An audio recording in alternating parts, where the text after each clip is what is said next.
Hey guys, it's me, Pax. This is my first vlog and special tong mangyayari sa buhay ko. Pupunta tayo sa Europe from the Philippines para mag-work. Ito yung last days ko sa Philippines. Ito last grade bago umalis ng Pilipinas. Dito kasi hingi ng discount yung customer natin. Barkada ko naman yan. So, dinan lang namin sa Toscoin para walang sama ng loob, di ba? Ako yung mananalo sa Toscoin na yan. So, goodbye pa rin naman kasi quality yung item talaga. After no, nag-lunch kami ng parents ko sa MOA. Itong kainan na to, sa Japan pa lang nakainan na namin to. Nagulat kami ay nagkaroon sa MOA. Napakasarap. Recommend ko sa inyo guys. Ito, empake muna tayo habang nag-work yung mom ko. Haha. And hi mom. Pet muna tayo ng mga alaga natin. Ito si Nuna guys. Super cute, promise. Pag nakita niyo pa sa personal. Siyempre, bago lahat, kape muna. Mabati ka na galaw. Exam na namin. It's a video. Tapos dito, nag-dinner kami after church. So the next day, inaabangan namin yung uwi ng isang brother, yung panganay namin. So galing siya sa cruise. So nagsulat na muna ako ng mga letters ko for my parents and prayers. Dumating na yung kuya ko. Ito yung mga alaga namin, mga chunky cats.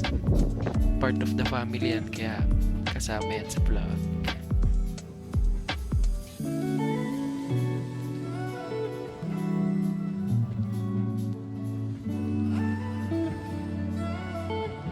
So ayan, yan yung kuya ko, dumating na siya.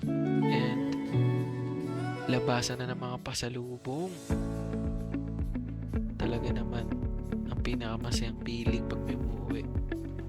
Siyempre, kinagabihan nun, kape ulit. Ano pa nga ba? Yun, 25th wedding anniversary ng mom and dad ko. Pinifilm yung dad ko para sa message niya kay mom. / despedida ko na din. You know, Kuya Jay. Ayan, syempre hindi ko mawala yung pictorial with the Alright guys, couples. this time walk tayo guys. 1, 2, 3, walking.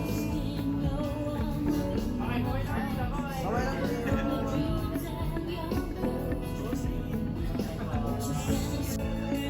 Alright guys, walking naman, walking. 1, 2, 3, walking. Kaway lang po, kaway lang po.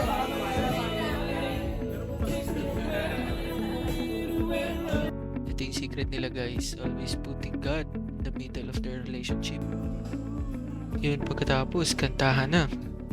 Ano pa nga ba? Inuman na agad. Tahol-taholing inuman na to. Sa Pilipinas. Then boom, rekta na agad sa airport. Wala nang intro-intro. So dito, nag-aabang lang kami ng flight ng mga kasama ko. Kami sa Doha, Qatar.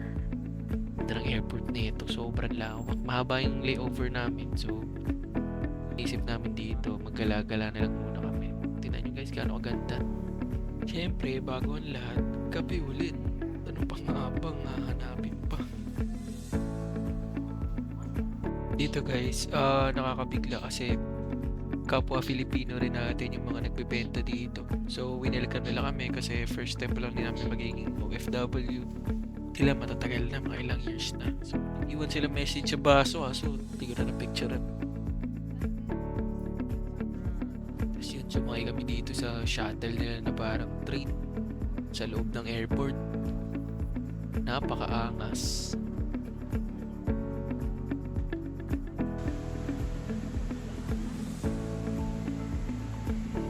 Ganda naman na to.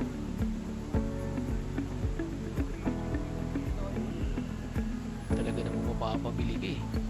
Tapos ayun, biyahe na ulit tayo. Ito mahaba-habang flight to eh.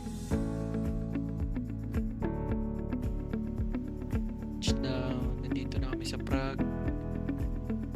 Katas ng napakahabang biyahe. Mukha lang di mahaba yun guys. Ang haba ng promise. nakakapagod. Siyempre, ito na, gala muna. Saan pa nga ba ang patungo? Hello guys, how are you doing in the Philippines?